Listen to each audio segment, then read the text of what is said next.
At the bottom of the Mariana Trench, a world of impossible conditions, life somehow thrives. This is the Mariana snailfish, a ghostly, translucent creature that has been perfectly adapted to survive the crushing pressures at the bottom of the Mariana Trench. Its skeleton is made of a unique material that allows it to withstand pressures more than 1,000 times greater than what we experience at sea level.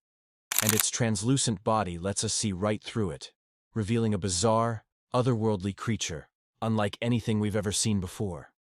But the Mariana snailfish isn't the only creature that calls this abyss home. There are also giant single-celled amoebas called xenophyophores, which can grow to over a foot in length and contain dozens of smaller cells within them. And then, there are the swarms of pressure-resistant amphipods, which have evolved to thrive in total darkness and crushing pressure. These creatures are living proof that life finds a way, no matter how hostile the environment. But with every discovery, new questions arise. What other evolutionary marvels, or terrifying secrets, are hidden in the vast, unexplored regions of the trench?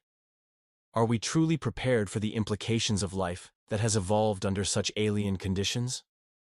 Dive into the mysteries of deep-sea life in our full documentary. Click the link in the comments and explore the unknown.